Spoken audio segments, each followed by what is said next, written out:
Hello friends, कैसे हैं आप? बढ़िया।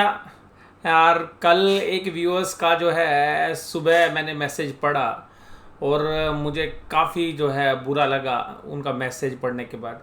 और उन्होंने कहा कि देखिएगा, मैं रात को कल 1 बजे तक इंतज़ार करता रहा और आपकी वीडियो नहीं आई। तो उन व्यूअर्स को जिन्होंने इंतज़ार किया और कल वीडियो नहीं आई, उसके लिए मुझे खेद है। हालांकि जो मेरे पास व्हाट्सएप ग्रुप है उसके ऊपर मैंने अपडेट कर दिया था करीबन 9 साढ़े 9 बजे कि आज वीडियो नहीं आ पाएगी टेक्निकल रीजंस की वजह से। लेकिन फिर भी मुझे खेद है कि कल वीडियो नहीं आ पाई। इसके अलावा आज बात करेंगे मेघबनी के बारे में। लेकिन अभी कुछ यूट्यूबर्स जो हैं देखिएगा अलग अलग तरीके से जाने जाते हैं। तो बहुत सारे जो व्यूअर्स हैं वो हमारे को बताते हैं कि सर, रविंद्र सर, आपको लोग इसलिए जानते हैं कि आप मेघमनी वाले यूट्यूबर हैं। यानी कि रविंद्र सर मेघमनी वाले या रविंद्र वत्स मेघमनी वाले। भैया, ऐसा कुछ नहीं है कि मेरा मेघमनी से कोई जो है कंपनी से कोई नाता है। As a shareholder, as a investor, as a value picking हमने शेयर्स को लिया और मेघमनी ने हमें छप्पर फाड़ के प्रॉफिट दिया। और मैं उम्मीद करता हूँ कि आप लोगों को भी उसी तरीके के प्रॉफिट्स हुए होंगे। और कम ज़्यादा तो देखिएगा चलता रहता है, बट प्रॉफिट हुए होंगे और हम सभी लोग प्रॉफिट पे बैठे हुए हैं आज भी। और आज की जो वैल्यूएशन है वो 141 रुपये 70 पैसे मेघमनी ऑर्गेनिक्स की है। यानी कि वो शेयर्स जो हमने डी लिस्टिंग में 138 रुपीज़ 40 पैसा में छोड़ा था, वो आज 3 रुपये बढ़ गया। सर, उसमें कोई बात नहीं, लेकिन उसके साथ जो फ्री में शेयर्स मिले थे, उस शेयर्स की कीमत मेघमनी फाइन कैम 693.25। हालांकि आज मैंने भी कुछ शेयर्स जो है मेघमनी फाइन कैम के सेल किए, लेकिन आपको बताऊँ मैं 675 पे सेल किए सुबह। मुझे ऐसा लग रहा था कि इसकी वैल्यूशंस जो है ठीक है। मैं वैल्यूशंस के हिसाब से बात करूँ, सट्टेबाजी में देखिएगा अभी 1000-1200 जा सकता है शेयर, मैं मना नहीं कर रहा। तो इसलिए वैल्यूशन जब आती रहेंगी तो मैं धीरे धीरे धीरे करके ऊपर के रेट पे भी अभी ऑफलोड करूँगा शेयर्स, ये तो पक्का है। तो हालांकि आज मैंने 675 पे कुछ शेयर्स ऑफलोड किए। ऐसा लग रहा था कि जब सुबह खुला कि भाई 10% का सर्किट है तो शायद सस्टेन ना करे, लेकिन हम गलत हो गए। लेकिन फिर भी ये तो बाजार है, हमेशा आप सही हो गए नहीं हो गए, लेकिन फंडामेंटली आप लॉन्ग टर्म में सही रहे, आपके पैसे बनते हो। तो देखिएगा, अब हमारा जो टारगेट था, जो मैंने आपको करीबन 2018-19 में दिया था कि 220 रुपये के टारगेट के लिए मेघमनी ऑर्गेनिक्स, तो देखिएगा 693 का भाव है, 9.4 शेयर्स परसेंटेज में हमें मिले। तो उसको अगर 9.4 शेयर से डिवाइड करें तो 73 रुपीज़ हमारे को इस शेयर्स की वैल्यू मिल रही है मेघमनी के शेयर्स रखने की वजह से। और 141 रुपीज़ 70 पैसे का जो है मेघमनी चल रहा है, तो 215 रुपये 42 पैसे। तो अगर ये यहाँ से जो है 25 रुपये हो, 25 या 25 रुपये के आसपास और चल जाएगा, तो ये मेरे जो इनिशियल शेयर्स थे उनकी 10 टाइम्स वैल्यू हो जाएगी। यानी कि जो मैंने इनिशियल जो इन्वेस्टमेंट की थी, हालांकि अगर 15 रुपये भी हो जाएगी तो भी, तो क्योंकि मेरी पहली इन्वेस्टमेंट 22, 23, 24, 25 मेरे को एग्जैक्टली याद नहीं है, बट इसी के आसपास थी। तो यहाँ पर वो शेयर्स 10 टाइम्स हो जाएंगे। तो हालांकि अभी तो मेरे पास जो शेयर्स हैं मैं काफ़ी जो है अभी बेच भी चुका हूँ, खरीद भी चुका हूँ। तो मेरे पास तो देखिएगा कॉस्ट है नहीं मेरे लिए, तो फ्री वाले शेयर्स हैं अभी भी, मेघमनी फाइन कैम भी, मेघमनी ऑर्गेनिक्स भी। लेकिन जिन भी व्यूअर्स के पास है उन्होंने जो है अच्छा पैसा मेघमनी के अंदर बनाया और अभी जर्नी जो है चल रही है। और मुझे लगता है कि कल मेघमनी का जो शेयर है वो शायद 150 रुपये 155 रुपये तक भी जाए। वहाँ पर हो सकता है कि मैं थोड़ा सा ऑफलोड मेघमनी को भी करूँ 150, 155, 160 के आसपास। तो शेयर्स हैं अभी मेरे पास, लेकिन ज़्यादा नहीं बेच रहा हूँ, धीरे धीरे करके बेचेंगे। तो इसी तरीके से प्रॉफिट है। और एक व्यूअर ने सवाल पूछा कि सर, खरीद कौन रहा है? खरीद भैया बायर्स रहे हैं। और अभी जब शेयर सस्ता होता है तो लोगों को रुझान नहीं होता है, जब शेयर्स में तेज़ी आती है तो ट्रेडर्स, ऑपरेटर सब लोग उसमें एक्टिव हो जाते हैं। तो इसलिए ध्यान रखिएगा। लेकिन ऐसे समय पर ही अच्छा होता है कि जब शेयर ऊपर जा रहा हो ना, थोड़ा थोड़ा ऑफलोड करते जाइएगा, आपके प्रॉफिट आ रहे हैं। और इसमें एक दूसरी गलती नहीं करनी है, ऑफलोड करने के बाद दोबारा ट्रैप नहीं होना है जब तक सब्सटेंशियल जो है करेक्शन ना हो जाए। तो ये ध्यान रखिएगा, ये नहीं है कि अभी बेचा फिर 2 रुपये नीचे ले लिया, वो नहीं होना चाहिए। तो मेघमनी ऑर्गेनिक्स और मेघमनी फाइन कैम के अंदर अच्छे पैसे बने और आप सब लोगों के अच्छे पैसे बने। और मैं ये कामना करता हूँ अभी और भी अच्छे पैसे बनते रहें। और हालांकि जो टारगेट मैंने 2022 के लिए दिए थे वो 2021 में ही आ गए हैं, तो ये भी बहुत अच्छा हमें लग रहा है। तो कुल मिलाकर 220 रुपये के टारगेट हमें कल शायद अचीव हो जाए सुबह मॉर्निंग में ही। तो 215 रुपये के तो प्राइस आज ही हो चुके हैं। तो कुल मिला के आपको कैसा लग रहा है कि मेक मनी और मेक मनी फाइन कैम के प्रॉफिटों को एंजॉय करके कैसा लग रहा है? बहुत सारे लोगों से जो है बेचा ही नहीं जा रहा होगा, क्योंकि भाई साहब बेचना ना खरीदने से ज़्यादा मुश्किल है।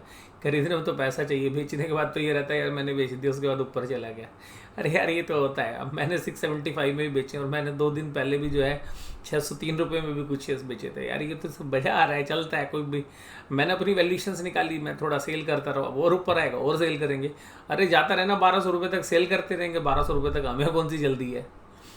तो हमारे पैसे बढ़ ही रहे हैं ना। तो अब ये सोचोगे नहीं जी मैं बिल्कुल टॉप में बेचूंगा और सबसे सस्ता लूँगा, वो नहीं होता बाजार में। और मेक मनी भी बेचेंगे कल 150 155 के आसपास, थोड़ा तो हल्का, ज़्यादा नहीं, बिल्कुल हल्का सा। और जैसे जैसे ऊपर जाता रहेगा बेचते रहेंगे। खरीदूंगा नहीं नया, ये पहले बता रहा हूँ, खरीदूंगा नहीं नया। खरीदने के लिए अब दूसरी वैल्यू ढूंढेंगे जहाँ पे ज़्यादा डीप वैल्यू है। तो जैसा आज से 4 साल पहले मेक मनी था वैसे ही कोई शेयर ढूंढेंगे। तो आप लोगों ने भी अच्छे पैसे बनाए होंगे, इस बात की जो है मुझे उम्मीद है, और आगे भी बनाते रहेंगे। और क्या आपको लगता है सच में लोग मुझे रविंद्र सर मेक मनी वाला बोलते हैं, या इसके अलावा भी कोई पहचान है? तो आप मेरे को कमेंट बॉक्स में बताइएगा। निफ्टी 17,234। तो परसों की जो बात की थी मैंने, क्या की थी परसों? मैंने बात की थी कि निफ्टी वैसे फुल मूड में है, ऊपर से पटक सकते हैं। लेकिन एक बात बोली थी कल के लिए कि बैंकिंग शेयर्स चलाएंगे। अब बैंकिंग शेयर्स चलाएंगे तो कल बैंकिंग शेयर्स ने देखिएगा मार्केटों को चलाया, और जबकि निफ्टी माइनस में था, बैंकिंग सेक्टर जो है बैंक निफ्टी पॉजिटिव था। अब आज ऐसा लगता है 17,234 आज आ गया। कंसोलिडेट करना चाहिए, क्योंकि देखिएगा 3-4 दिन के अंदर करीबन 550 से 600 पॉइंट निफ्टी चला है। और ये जो है अगर नहीं करेक्ट होता है, मान लीजिए अगर कंसोलिडेट नहीं होता है, तो भाई साहब आप ये समझ लीजिएगा कि फिर आप फंसने के लिए तैयार हो जाओ। जब बाजार ऐसे विदाउट कंसोलिडेशन चलता है और लगातार 5-7 दिन चलता है, तो भाई साहब बाजार में बहुत बड़ी गिरावट की संभावना रहती है। तो हम ये चाहेंगे कि यहाँ पे कंसोलिडेट हो, क्योंकि कंसोलिडेट होकर बाजार चलेगा तो हमारा को भी फ़ायदा है, आपको भी फ़ायदा है। और ऐसे केसेस में हमें लगता है कि बाजार को यहीं कंसोलिडेट होना चाहिए, जिससे कि जो स्मॉल कैप और मिड कैप के शेयर्स हैं उनमें अच्छी रैली बनी रहे। तो ये इंडेक्स चले ना चले, स्मॉल कैप मिड कैप में रैली बनी रहेगी अगर इंडेक्स नहीं गिरता है तो जैसा आज भी हमें देखने के लिए मिला। इसके अलावा इंडेक्स के अंदर आप देखिए, पूरे चार्ट में आप देख लीजिएगा, जहाँ से मेरा ये चार्ट लगा हुआ है, इतना मजबूत पैटर्न आपको नज़र नहीं आएगा पूरे चार्ट में कहीं पर भी। हालांकि जहाँ पे चार्ट स्टार्ट है वहाँ पे भी अच्छे पैटर्न है, लेकिन इतना मजबूत पैटर्न कहीं नहीं है। तो ये जो चीज़ें हैं ये आपको बताती हैं कि देखिएगा आप एक बार 16,900 के आसपास तक आप एक बार कंसोलिडेट करने आ सकता है बाजार। तो इस पर वेट एंड वॉच रखिएगा। तो कल मुझे लगता है कि एक गैप अप होके ओपनिंग और फिर कंसोलिडेट करना चाहिए। कल फ्राइडे भी है वैसे भी, और जितने भी दिग्गज हैं सब चल चुके हैं। TCS, रिलायंस, HDFC लाइव, और सीमेंट के प्राइस आज आग लगी हुई थी। सीमेंट के प्राइस में 25 से 30 रुपये पर बोरी बढ़े हुए हैं। HUL के शेयर्स ने भी देखिएगा भूंकार भर दिया। और आज बजाज फिनसर और बजाज फाइनेंस आराम कर रहे थे थोड़ा, भाई अभी इतनी दौड़ लगाई, आराम करना बनता है। M&M देखिएगा अभी फिर कमज़ोर हो गया। डीवीज लैब और टाटा मोटर्स, हालांकि डीवीज लैब देखिएगा फार्मा से रिलेटेड है, लेकिन कोई ज़्यादा वीकनेस नहीं है, पर वीकनेस थी। और इसके बाद आप देखिएगा कंपेयर, एडवांस भाई साहब ऊपर चांद पे और डेक्लाइन जमी पे। तो ये बाजार की इनहेरेंट स्ट्रेंथ को बताता है। तो जो मैं अभी 1 महीने पहले कह रहा था ना कि 15 से 20 दिन जो नेगेटिव चलेगा, तो वो चार्ट लगातार 20-22 दिन में लगातार 15-16 दिन नेगेटिव चला। तो अब वो देखिएगा नीचे के रेट आ गए हैं, तो अब एक बार स्मॉल कैप मिड कैप में बाइंग तो आनी चाहिए। उसका देखिएगा Shri cement, HDFC life, Cipla, TCS, HUL, UltraTech सब में तेजी थी। डॉक्टर रेड्डीज, और देखिएगा डॉक्टर रेड्डीज पर जब मैं नज़र रखूँगा वो, तो मैं यहाँ पे एक बात आपको बताना चाहूँगा। जिन भी लोगों के पास फार्मा स्टॉक्स हैं, सिप्ला है, डॉक्टर रेड्डीज है, लुपिन है, सन फार्मा, ठीक है, बायोकॉन को नहीं बोलूँगा, बायोकॉन थोड़ा सा स्लो चलता है, ठीक है, या जुबिलेंट फार्मोवा है, या इसके अलावा जो भी आपके पास कंपनीज़ हैं, यानी कि टोरेंट फार्मा है, इस तरीके की भी कंपनी, सभी कंपनियां में एक चीज़ खास है कि जो पिछले महीने करेक्शन हुई थी फार्मा में, और इंक्लूडिंग अरविंदो फार्मा एक अच्छा बेस बन गया, कंसोलिडेशन हो गया। तो यहाँ पर मुझे अभी डाउन साइड नहीं लगती और मुझे लगता है कि इस महीने की एक्सपायरी में शायद फार्मा अच्छा करेगा। तो फार्मा के अंदर बने रहिएगा और अलेम्बिक को मत भूल जाइएगा। अलेम्बिक मुझे ऐसा लगता है कि सेफ़ है, अच्छी वैल्यूएशंस पे है, जुबलेट भी ठीक है और बहुत सारे शेयर्स हैं। फार्मा में आप नज़र दौड़ाओगे तो बहुत अच्छी फार्मा कंपनीज आपको सही वैल्यूएशंस पर मिल जाएंगी। और डॉक्टर रेड्डीज़ में भी ऐसा कुछ नहीं है, डॉक्टर रेड्डीज़ भी एक सिप के अंदर एक कॉफ़ी कैन पोर्टफोलियो में रखने लायक शेयर है। डॉक्टर रेड्डीज़ में भी मेरी जो राय है वो आपको बता रहा हूँ। तो कुल मिलाकर फार्मा में एक बहुत अच्छा बेस बन रहा है और डाउन साइड रिस्क जो है लिमिटेड है। अगर बाजार में करेक्शन भी आती है ऊपर से तो आप ध्यान रखिएगा कि डॉक्टर रेड्डीज़ जैसे शेयर्स या फार्म नीचे भी चले जाएंगे तो आपको कंफर्ट रहेगा वैल्यूएशंस का। बाजार में जब भी नीचे गिरावट आएगी तो अभी जो जितने भी डिफेंसिव हैं वो सब चल चुके हैं, क्योंकि जो आईटी है वो भी डिफेंसिव माना जाता है, वो चल चुका। एफएमसीजी चल चुका और फार्मा भी नहीं चला है। आप लोगों को लगता है यार कोविड आया था तो फार्मा चला, नहीं। अगर आप पिछले 7-8 साल के चार्ट निकालिए तो फार्मा में कोई तेज़ी नहीं हुई है। अभी भी सन फार्मा अपने 7 साल पुराने प्राइस पे चल रहा है। लुपिन आज भी 7 साल से पहले वाले प्राइस के ऊपर ट्रेड कर रहा है। तो अभी इस सेक्टर के अंदर मुझे बुलिशनेस काफ़ी ज़्यादा लगती है और मेरा जो रीज़न है ना फार्मा पे वो बड़ा सीधा सीधा है। वो देखिएगा फार्मा की ना तो डिमांड कम होने वाली और आगे चल के ये भी होगा कि जो ब्रांडेड ड्रग्स हैं उसकी जगह जो जेनरिक ड्रग्स हैं उसका प्रचलन भी बढ़ता हुआ नजर आएगा। यूएस के अंदर जैसे बढ़ रहा है इंडिया में भी, क्योंकि अगर महंगाई बढ़ रही है तो भैया अगर दवाई बहुत महंगी होगी तो सरकारों को भी कुछ ऐसे एक्शंस लेने पड़ते हैं कि जिससे कि रोज़मर्रा के जो दवाइयाँ जो यूज़ हो रही हैं, क्योंकि 50 साल की उम्र के बाद मोस्टली लोगों को जो है मल्टीविटामिन्स है या डायबिटीज़ है या बाकी जो भी ऐसी जो डिजीज़ हैं जो क्रोनिक डिजीज़ हैं तो उनके लिए मेडिसिन जो है लगातार लेनी पड़ती हैं लंबे समय तक। तो गवर्नमेंट के ऊपर भी ऐसा लगता है कि जो आम लोगों की जेब पे ज़्यादा अफेक्ट ना करे तो ऐसी पॉलिसी बनानी पड़ती है। तो मुझे जेनरिक ड्रग्स की मार्केट बहुत ज़बरदस्त लगती है और मैं जितने भी जेनरिक ड्रग्स के जो प्लेयर्स हैं, हालांकि आज ये मानते हैं इंडियन ड्रग्स वाली जो इंडस्ट्री है कि भाई साहब यूएस के अंदर जेनरिक ड्रग्स की बड़ी मार्केट है। माय डियर, मैं आपको ये बोलने वाला हूँ कि अगर आप जेनरिक ड्रग्स के ऊपर बुलिश हैं और आपका 2-3-4 साल का नज़रिया है तो जेनरिक ड्रग्स ना केवल यूएस के अंदर बिकेंगी, यूरोप में बिकेंगे, बल्कि आप पूरे वर्ल्ड में आने वाले समय में देखेंगे कि जेनरिक ड्रग्स का बोलबाला होने वाला है, जो सस्ती भी होंगी। और सोल्ट के नाम से जो है प्रिस्क्रिप्शन अभी देखिएगा बहुत सारी स्टेट गवर्नमेंट ने अनाउंस कर दिया है कि डॉक्टर्स जो है ब्रांड नेम नहीं लिखेंगे बल्कि डिस्क्रिप्शंस लिखेंगे। तो मैं इस पूरे सेक्टर पे बुलिश हूँ और मोस्टली कंपनीज देखिएगा ब्रांडेड भी बनाती हैं और जेनरिक भी बनाती हैं। तो जैसा भी माहौल होता है ये कंपनी अपने आप को ढाल लेती है जैसी परिस्थिति है। हालांकि जो ब्रांडेड प्रोडक्ट्स हैं, पेटेंटेड प्रोडक्ट्स हैं, उनमें मार्जिन्स काफ़ी अच्छे होते हैं, लेकिन जेनरिक में मार्जिन्स नहीं है, लेकिन थोक के भाव माल बिकता है। और जो गवर्नमेंट जो अपने हेल्थ सिस्टम्स के माध्यम से जो दवाइयाँ लेती हैं तो जनरली वो भी वहाँ पे जेनरिक्स को बड़ी मात्रा में लेती है। तो मुझे ये पूरा सेक्टर, हालांकि ब्रांडेड हो या नॉन ब्रांडेड हो, जेनरिक हो, मुझे सब बेहतरीन लगता है। तो आप जेनरिक के अंदर जो अच्छी कंपनीज़ हैं, अगर उसमें आपकी भी सेम राय बनती है तो आप मुझे बताइएगा कमेंट्स बॉक्स में, हाँ सर मेरी भी यही राय है। और विरोध करना चाहते हैं तो विरोध भी आप करिएगा खुल के, ये नहीं सर आपने ये क्या बता दिया। तो इसके बाद देखिएगा Mahindra and Mahindra, coal India, ONGC, आज ये थोड़ा सा सुस्ती में। यार सुस्ती भी क्या थी, बाजार भाई साहब आज अपनी वीकली एक्सपायरी में था और वीकली एक्सपायरी में भाई साहब एक सुबह मंदी हुई थोड़ी, बाजार भाई साहब दिन भर खींचता रहा फिर। और ये देखिएगा हमारा प्यारा निफ्टी बैंक 36831, ये जो 800 का लेवल है ना भाई साहब, ये क्रूशियल लेवल है, उसको तोड़ के ऊपर क्लोज हो गया। तो ये तो बता दिया है कि भाई साहब हम ऊपर आ गए। लेकिन ध्यान रखिएगा कि ये जो इतनी तेज़ी से जब बाजार चलता है तो एक डाउट ज़रूर होता है। तो बी अलर्ट रहिए तेज़ी के साथ, लेकिन ट्रेडर्स स्टॉप लॉस बहुत ज़्यादा सोच समझ कर रखिएगा, क्योंकि अगर बाज़ार में करेक्शंस वॉल्यूम के साथ आ गई तो डीप भी हो सकती है। और सितंबर का महीना है और पिछले साल भी सितंबर में करेक्शन हुई थी और सितंबर मुझे याद है पीछे भी मैं काफ़ी सालों में मैंने सितंबर का महीना जो है विशेषकर जो है प्रॉफिट बुकिंग के लिए जाना जाता है। तो हो सकता है कि 12-13 तारीख के बाद जो है बाजार एक रुख पलट सकता है, लेकिन उससे पहले स्मॉल कैप मिड कैप को यार रैली कर लेने दो, आप भी थोड़े पैसे कमा लो, हम भी थोड़े और कमा लेते हैं।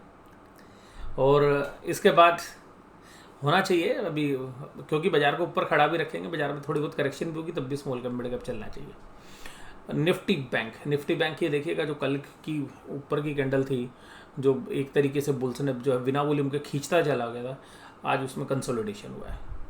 तो हालांकि अभी ये जो लेवल्स हैं ये ध्यान रखिएगा, 36,300 अब ये एक अहम स्पोर्ट हो गया, इसके ऊपर ही बाजार जो है काम करता हुआ आपको नज़र आएगा। तो हो सकता है कि बाजार एक बार 37,000 की तरफ भी आपको बढ़ता हुआ नज़र आए। तो 36,300 एक बेस है।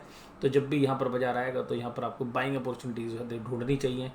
बायो डिप्स ट्रेडर एंगल से मैं बात कर रहा हूँ, हालांकि बैंकिंग के अंदर मैं फंडामेंटली बहुत बुलिश नहीं हूँ अभी भी, और निफ्टी के सामने इसने परफॉर्म भी कम किया है और अब खींचने की तो कोशिश कर रहे हैं, लेकिन मुझे अभी भी इसमें डर लगता है क्योंकि वैल्यूएशन से देखिएगा बहुत ज़्यादा स्ट्रेच है बैंकों के अंदर, और जो प्रॉब्लम्स हैं, जो आने वाली प्रॉब्लम्स हैं, और उसके बारे में हमारे गवर्नर साहब बार बार चेताते रहते हैं। लेकिन जिस दिन गवर्नर्स कमेंट करते हैं ना, मैं पिछले 2 साल से, करीबन 1.5 साल से मैं देख रहा हूँ कि गवर्नर साहब ने 4 बार कमेंट किया बैंकिंग स्टॉक्स के ऊपर कि भाई साहब बैंकों में हालत ख़राब हो सकती है। जिस दिन जो है हमारे आरबीआई गवर्नर ये खबर देते हैं ना, मार्केट आवर्स के बाद जनरली आती है, अगले दिन भाई साहब बाजार ना बैंकिंग शेयर्स को तेज़ी से खींचता है ऊपर की तरफ। तो बुल्स को पता होता आज भाई साहब आरबीआई गवर्नर ने कहा बैंकों में कमजोरी हो सकती है, लो जी आज बैंकों को ही लेना है। तो बैंक उस दिन जरूर चलते हैं जिस दिन हमारे गवर्नर साहब जो है कुछ बताते हैं। तो अब देखिएगा Kotak Mahindra, HDFC bank, ICI, axis, IndusInd सब तेजी में थे। आज कोटक महिंद्रा बैंक ने नीचे से, क्योंकि यही नहीं चला था कल मेरे से कोई पूछ रहा था कि सर क्या होगा कल बैंकों में क्या चलेगा, मैंने कहा यार कोटक महिंद्रा बैंक अकेला माइनस में खड़ा, कल इसकी बारी तो आज चल गया। अब देखिए कोटक महिंद्रा बैंक 1.7, हालांकि बहुत ज़्यादा नहीं है। एयू स्मॉल फाइनेंस बैंक, मेरी राय सेम है यार, एयू स्मॉल फाइनेंस बैंक ना यकीन नहीं होता यार इसके फाइनेंशियल। मुझे येस बैंक की याद आती है, येस बैंक भी ऐसी तेज़ी दिखाता था, फिर ऐसी कॉर्पोरेट गवर्नेंस के इश्यूज आते थे, फिर मैनेजमेंट की सफाई आती थी। मैं यार ऐसे शेयर्स मुझे पता नहीं, पसंद नहीं है। हालांकि संजय अग्रवाल जी द्वारा प्रमोटेड कंपनी, चार्टर्ड अकाउंटेंट है, और मोस्टली इस पूरे बैंक में चार्टर्ड अकाउंटेंट बहुत है, सीए लोगों की भरमार है। मतलब आप ये समझ सकते हैं कि संजय अग्रवाल जी के शायद इमोशनल टच है सीए से, क्योंकि खुद भी सीए और बहुत सारे जो है, नॉर्मली जो बैंक में जितनी परसेंटेज होती है सीएस की, उससे ज़्यादा सीए जो है इस बैंक के अंदर है। IndusInd bank, IDFC first bank, ICIC bank, HDFC bank, सब जगह तेजी थी। अब यहाँ देखिएगा 2 सितंबर को 348 करोड़ की बाई, यार ये बढ़िया हो गया। अब 4-5 दिन है ना बाय करने लग रहे हैं एफआईज, और एफआईज ने बाय करना शुरू कर दिया ना, डीआईज ने बाय करना कम कर दिया। 381 करोड़ का दोनों ने मिलकर बाजार अच्छा चला दिया। इंडेक्स में देखिएगा बाइंग 1228, अब ध्यान से समझना, अब ध्यान से समझना, इंडेक्स में बाइंग 1228, तो यार ये बेचा क्या है, बाजार ऊपर गया, ऊपर लेके जा रहे हो, बाजार में खरीद रहे हो, तो या तो पुट खरीदोगे या कॉल बेचोगे, तो कॉल बिक रही है, इसका मतलब प्रॉफिट काटा आज उन्होंने। जो कॉल खरीदी थी ना पिछले हफ्ते शुरू में दी बहुत थोड़े थोड़े पैसे में, उसको लेके फिर इंडेक्स को खींच दिया 461 करोड़ से। तो ये जो इंडेक्स के अंदर आज जो बेचा है ना माल, इन्होंने औने पौने दाम पे जो है कॉल खरीदी थी वो बेची है, और हो सकता है कि अभी कॉल ऊपर के भाव पे बेची हो। तो इसलिए मुझे लगता है कि बैंक निफ्टी 200-300 पॉइंट एक बार करेक्ट कर सकता है, और इसका मेन रीज़न है कि उन्होंने कॉल्स बेची हैं। तो हो सकता है एक बार 36,300 36,200 तक भी जो एक्सपोर्ट है वहाँ तक एक बार बाजार जा सकता है। और यहाँ पर देखिएगा स्टॉक में 461 करोड़ की बाइंग है। तो यहाँ पे हालांकि इंडेक्स स्टॉक में तो अभी महीना है पूरा है, तो यहाँ पे कोई एक्सपायरी नहीं है। 1.16 एंड 1.13 न्यूट्रल है। हालांकि देखिएगा प्रोटोकॉल रेशियोज को देखें तो हालांकि बैंक निफ्टी में थोड़ी सी अपसाइड रिस्ट्रिक्टेड लग रही है, क्योंकि 1.13 है, तो हो सकता है 100-150 पॉइंट एक बार सुबह अटैम्प्ट करे, 37,000 तक जाने की कोशिश करे, लेकिन ऊपर से देखिएगा टिकेगा नहीं शायद। क्योंकि आज देखिएगा इसलिए भी टिकाया है बाजार को, क्योंकि जिन लोगों ने कॉल खरीद रखी थी और आज वो एफआईज लग रहे हैं डेटा देख के, तो उन्होंने बाजार को ऊपर खींचा कि भाई साहब अपनी कॉल को अच्छे भाव पे बेच सके। तो जो उन्होंने एक्स्ट्रा हम शेयर्स खरीदे होंगे तो वो शायद सुबह कल छोड़ते हुए नजर आए। इंडेक्स के अंदर देखिएगा 17,300 पे भाई साहब 12,000 कॉन्ट्रैक्ट ऐड हुए हैं। यार क्या डर गए हैं यार? नहीं जी, डरे नहीं है। और 16,000 कॉन्ट्रैक्ट ऐड हुए हैं 17,400 पे, और 17,500 को 29,219। यानी कि अब कॉल राइटिंग तो हो रही है। नीचे पुट राइटिंग देखिए 17,100 पर, अरे बुलिशनेस तो बहुत जबरदस्त है। और 17,200 पे 36,000 कॉन्ट्रैक्ट, यानी कि कॉल राइटर तो भाई साहब डर गए। आधी कॉल राइटिंग हो रही है और पुट राइटिंग हो रही है जबरदस्त, यानी कि तेजी करने वाले भाई साहब फुल स्पीड में। तो ध्यान रखिएगा जब तेजी वाले फुल स्पीड में होते हैं थोड़ा अलर्ट रहने की जरूरत होती है। तो पुट राइटिंग बड़ी जबरदस्त है। तो स्पोर्ट तो बढ़िया है। 17,100 17,200 17,200 टूट गया और 1 घंटे 2 घंटे काम हो गया, तो फिर 17,100 आने में देर नहीं लगेगी। उसके बाद देखिएगा 36,900 और कॉन्ट्रैक्ट है 5,900 लिखे गए हैं। 36,800 पे 16,000 कॉन्ट्रैक्ट लिखे गए हैं। पुट के अंदर 17,000 कॉन्ट्रैक्ट लिखे, तो 36,800 पे ये लड़ाई होगी। तो कल भी आपको बाजार 36,800 के आसपास ऊपर नीचे की लड़ाई करता हुआ नज़र आना चाहिए। 36,500 पे 18,000 कॉन्ट्रैक्ट लिखे हैं, तो एक इंटरमीडिएट सपोर्ट आप मान सकते हैं। और उसके बाद देखिएगा 36,000 तो भी हो सकता है, लेकिन मुझे लगता है 36,500 के नीचे एक बार बाजार जा सकता है। लेकिन 36,300 पे एक अच्छे सपोर्ट है, तो अगर नीचे की तरफ देखेंगे तो 36,300 36,500 पे काम करता रहेगा बाजार दिन भर। शायद अगर ऊपर जाएगा तो 36,800 पे एक रेजिस्टेंस है ही, जहाँ पे 37,000 तक जाने की कोशिश करे, 37,050 तक जाने की कोशिश करे।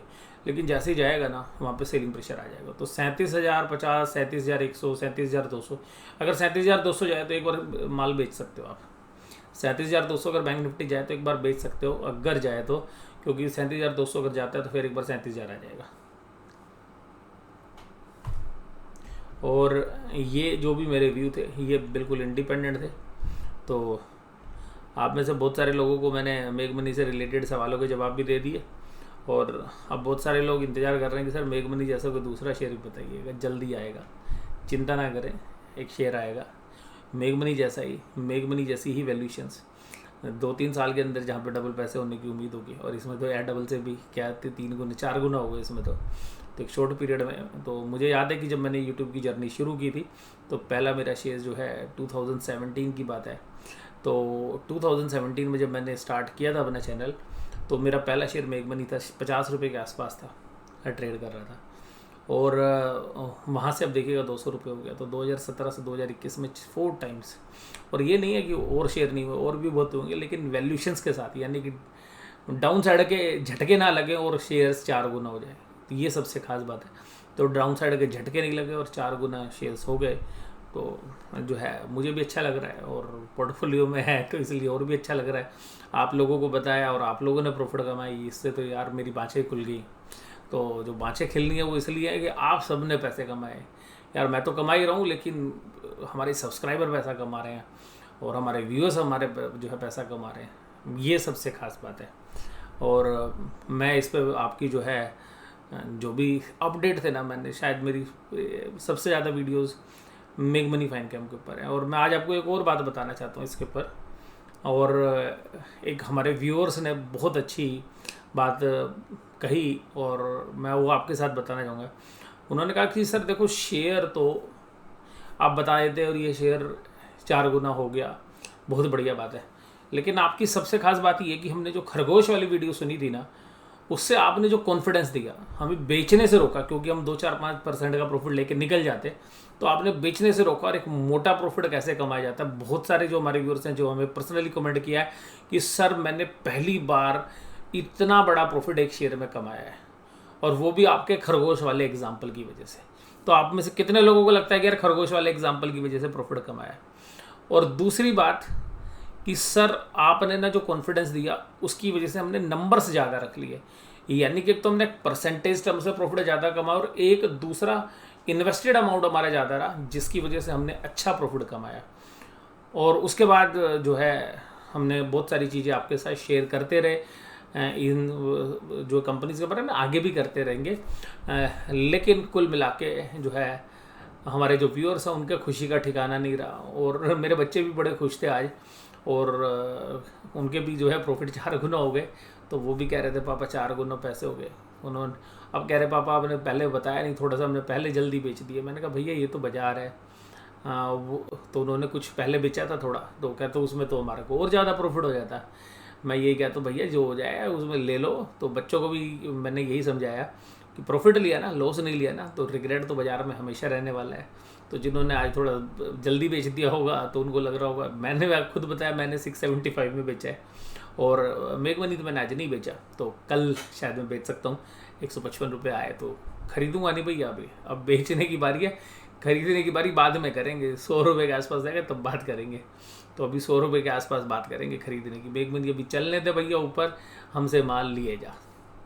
इसके अलावा देखिएगा मेग मनी पर एक जो है हमारे पास सोर्सेस से खबर थी, वो हमने अल्फा मेंबर्स के साथ भी शेयर की। तो बहुत लोगों को लगता है कि अरे सर वो आपकी वो खबर थी ना पब्लिक डोमेन में आ रही है इसलिए शेयर चला। अरे वो पब्लिक डोमेन में जो है आएगी ना, तो बड़े प्लेयर्स को पहले पता चल जाता है। हो सकता है कि वो खबर भी 2-3 दिन में इश्यू होने वाली हो, तो उस खबर तक का भी इंतजार कर लेते हैं। जब वो खबर की वजह से शेयर चलेगा उस दिन बेचेंगे, खरीदेंगे नहीं शेयर को, कई वो न्यूज़ आए। तो उससे रिलेटेड वीडियो भी मैं अभी आपको शेयर कर देता हूँ। तो वो अल्फ़ा मेंबर्स की वीडियो थी, तो अभी मैं इस वीडियो के बाद उसको भी पब्लिक कर देता हूँ, वो वीडियो भी देखना ना भूलें। तो आपको ये एनालिसिस कैसा लगा जरूर से जरूर मुझे बताइएगा कमेंट बॉक्स में। वीडियो देखने के लिए धन्यवाद, थैंक यू वेरी मच। और फिर मैं आपको एक बार फिर बोलता हूँ कि कल वीडियो नहीं आ पाई थी, जो कल बीत गया, उसके लिए मैं देखिएगा आपसे क्षमा मांगता हूँ। लेकिन देखिएगा मेरी भी कभी कभी जो है मजबूरी होती है, जिस वजह से मैं वीडियो शेयर नहीं कर पाता। मेरी बहुत इच्छा थी आपके साथ शेयर करने की, बट किसी कारणवश जो है मैं नहीं कर पाया। तो यहाँ पर मैं अपनी चर्चा यहीं पे समाप्त करता हूँ। वीडियो देखने के लिए धन्यवाद, थैंक यू वेरी मच।